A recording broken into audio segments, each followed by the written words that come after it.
Hello বন্ধুরা, Bangla edtech চ্যানেলে আপনাদের সবাইকে স্বাগত জানাই। লক্ষ্মীর ভান্ডার প্রকল্পের সব মহিলাদের জন্যই দারুণ খুশির খবর। লক্ষ্মীর ভান্ডার প্রকল্পের এপ্রিল মাসের পেমেন্ট মহিলাদের ব্যাংক অ্যাকাউন্টে কবে থেকে দেয়া হবে তার ফাইনাল তারিখ জানানো হলো। পাশাপাশি লক্ষ্মীর ভান্ডার প্রকল্পে অনেক নিয়মে পরিবর্তন আনা হয়েছে। এই নিয়মগুলি কিন্তু আপনাদের সবাইকেই মানতে হবে।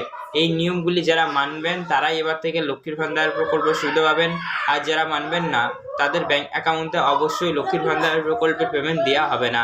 তো লক্ষ্মীর ভান্ডার প্রকল্পের এপ্রিল মাস থেকে আপনাদের ব্যাংক অ্যাকাউন্টে পেমেন্ট নিতে হলে কোন কোন নিয়মগুলি মানতে হবে, পাশাপাশি কবে থেকে দেওয়া হবে, কোন জেলায় আগে কোন জেলায় পরে, সমস্তটাই আমি আজকের ভিডিওর মাধ্যমে জানানোর চেষ্টা করব। তাই লক্ষ্মীর ভান্ডার প্রকল্পের সব মহিলাদের জন্যই ভিডিও ভীষণ গুরুত্বপূর্ণ। তাই সবাইকে রিকোয়েস্ট করব ভিডিওটি সম্পূর্ণ দেখবেন। আপনাদের ভিডিও ভালো লেগে থাকলে অবশ্যই আপনারা কি লাইক করবেন এবং আমাদের এই চ্যানেলটিকে সাবস্ক্রাইব করবেন, পাশে থাকা বেল নোটিফিকেশন দিয়ে কল করবেন এইরকমই সরকারি প্রকল্পের ভিডিও সবার আগে পেতে। তো চলুন বন্ধুরা ভিডিও শুরু করা যাক। তো দেখুন, লক্ষ্মীর ভান্ডার প্রকল্পের পেমেন্ট কবে দেওয়া হবে এপ্রিল মাসে। তো আপনারা নিশ্চয়ই দেখেছেন বিগত বেশ কয়েক মাস ধরে এমনিতে লক্ষ্মীর ভান্ডার প্রকল্পের পেমেন্ট দিতে কিন্তু সমস্যা হচ্ছে। বিশেষ করে কিছু কিছু মাসের ক্ষেত্রে আমরা দেখেছি 10, 12 এমনকি 15 তারিখ পর্যন্ত কিন্তু সময় লেগে গিয়েছে লক্ষ্মীর ভান্ডার প্রকল্পের পেমেন্ট মহিলাদের ব্যাংক অ্যাকাউন্টে আসতে।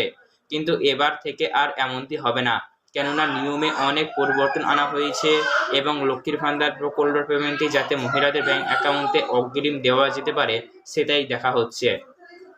তো যে সকল মহিলারা রেগুলার উপভোক্তারা রয়েছেন তাদের ব্যাংক অ্যাকাউন্টে লক্ষ্মীর ভান্ডার প্রকল্পের এপ্রিল মাসের পেমেন্ট এপ্রিলের 5 থেকে 7 তারিখের মধ্যে দেওয়ার কাজ শুরু করে দেবে বা আপনারা পেয়ে যাবেন।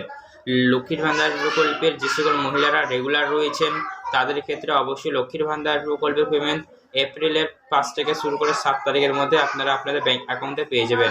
5 থেকে 7 তারিখের মধ্যে দেওয়া হবে, আপনারা পেয়ে যাবেন রেগুলার উপভোক্তাদের ক্ষেত্রে। তবে যে সকল মহিলারা নতুন করে অ্যাপ্লিকেশন নেওয়া করেছেন লক্ষ্মীর ভান্ডার প্রকল্পে তাদের ক্ষেত্রে অবশ্যই লক্ষ্মীর ভান্ডার প্রকল্পের পেমেন্ট দিতে একটু দেরি হতে পারে বা একটু ঢিলে হতে পারে। সম্ভব আপনারা আপনাদের ব্যাংক অ্যাকাউন্টে লক্ষ্মীর ভান্ডার প্রকল্পের পেমেন্ট এপ্রিলের 10 তারিখের মধ্যে মানে ম্যাক্সিমাম টাইম আপনারা ধরতে পারেন।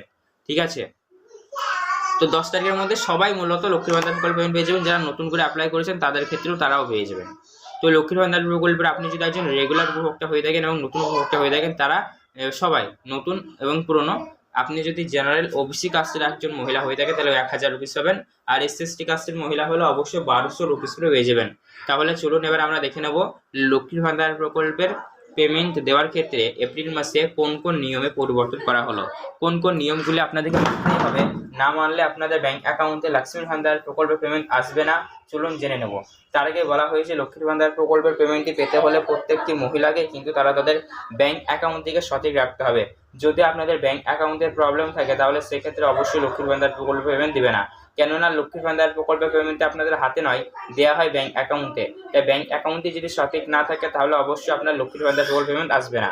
পরবর্তী আপডেটে বলা হয়েছে যে সকল মহিলাদের এখন বর্তমানে বয়স 60 বছর পেরিয়ে যাচ্ছে তাদেরও ব্যাংক অ্যাকাউন্টে লক্ষ্মীর ভান্ডার প্রকল্পের পেমেন্ট আসবে না, কেননা নিয়ম অনুযায়ী আপনারা জানেন লক্ষ্মীর ভান্ডার প্রকল্পের সুবিধা পেতে হলে রাজ্যের মহিলাদের বয়স অবশ্যই 25 থেকে শুরু করে 60 বছরের মধ্যে হতে হয়। এই যে সকল মহিলাদের বর্তমানে বয়স 25 বছরের 60 বছরের বেশি তারা অবশ্যই লক্ষ্মীর ভান্ডার প্রকল্প সুবিধা পাবেন না। পাশাপাশি বন্ধুরা বলা হয়েছে লক্ষ্মীর ভান্ডার প্রকল্পের পেমেন্ট দেওয়ার ক্ষেত্রে যে নতুন আপডেটটি আনা হয়েছে বিভিন্ন সার্ভে বা ভেরিফিকেশনের কাজ ইতিমধ্যেই শুরু হয়ে গিয়েছে, অর্থাৎ লক্ষ্মীর ভান্ডার প্রকল্পের যাচাইকরণের কাজ শুরু হয়েছে এবং দেখা যাচ্ছে অনেক মহিলারা লক্ষ্মীর ভান্ডার প্রকল্পের সুবিধা পাওয়ার জন্য যোগ্য নয়। তো যে সকল মহিলারা লক্ষ্মীর ভান্ডার প্রকল্পের সুবিধা পাওয়ার জন্য যোগ্য নয় তাদেরও ব্যাংক অ্যাকাউন্টে অবশ্যই লক্ষ্মীর ভান্ডার প্রকল্পের পেমেন্ট আর আসবে না, এমনটাই কিন্তু জানানো হয়েছে। কারণ যারা যোগ্য মহিলারা তারাই শুধুমাত্র লক্ষ্মীর ভান্ডার প্রকল্প সুবিধা পাবেন, আর যারা অযোগ্য তারা কিন্তু পাবেন না। তাই অবশ্যই আপনি যদি একজন যোগ্য মহিলা হয়ে থাকেন, আপনার বয়স যদি 25 থেকে শুরু করে 60 বছরের মধ্যে হয় অবশ্যই, তাহলে সেক্ষেত্রে আপনি লক্ষ্মীর ভান্ডার প্রকল্প সুবিধা পাবেন, তাছাড়া নয়। তো এই রিলেটেড আপনাদের মনে যদি কোনো রকমের প্রশ্ন থেকে থাকে তাহলে সেক্ষেত্রে বন্ধুরা অবশ্যই নিচে কমেন্ট করে জানাবেন। এছাড়া বন্ধুরা এরকমই সরকারি প্রকল্পের ভিডিও সবার আগে পেতে হলে অতি অবশ্যই আমাদের এই চ্যানেলটিকে সাবস্ক্রাইব করবেন, পাশে থাকা বেল নোটিফিকেশন দিয়ে কল করবেন এরকমই সরকারি প্রকল্পের ভিডিওগুলি সবার আগে পেতে। ধন্যবাদ।